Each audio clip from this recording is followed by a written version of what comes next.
Додека се крчка начинот на гласањето на диаспората, таа цврсто стои на ставот дека треба да гласа како што гласаше досега или по електронски пат, а ставот на опозицијата е Република Македонија да е една изборна единица.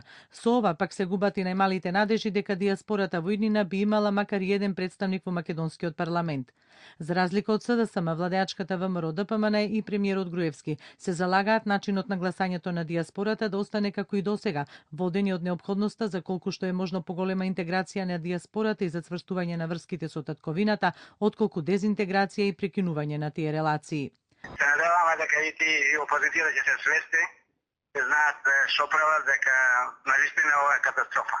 Ние во стварност овде географски сме многу расширени и некој пишува 10-15 км да гласаат, а не 10-15 кои повеќе да сме 100-150 км да гласаме.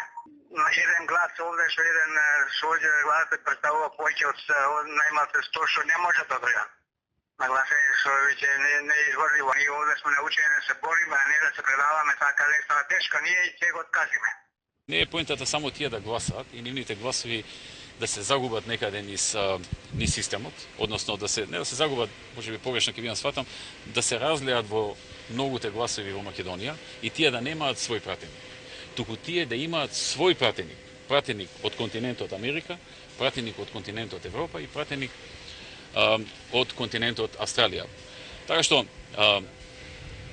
не е само прашањето дали ќе го задржат правото на глас, туку дали ќе имаат свој пратеник преку кој што ќе ги искажуваат своите ставови, своите предвози, своите проблеми, своите идеи. Тоа не сме да им созем.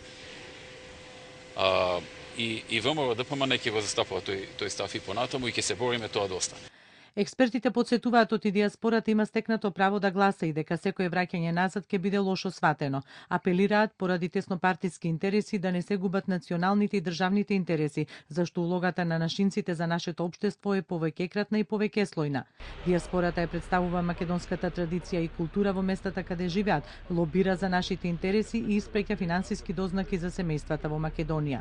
И не само поголема интеграција на македонците, туку и на диаспората од останатите народи кои се малцинство во Македонија, советуваат експертите. Ние имаме сега веќе и организирана диаспора.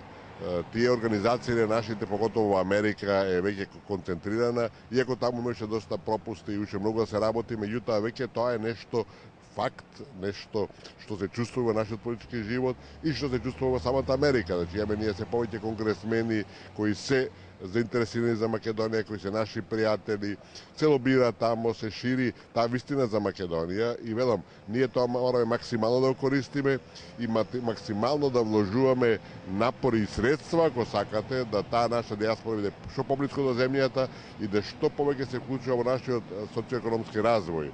Таму има луѓе кои се добро ситуирани, кои би можеле да инвестират во нашата земја, а таа љубов е носат подлабоко од нас према Македонија.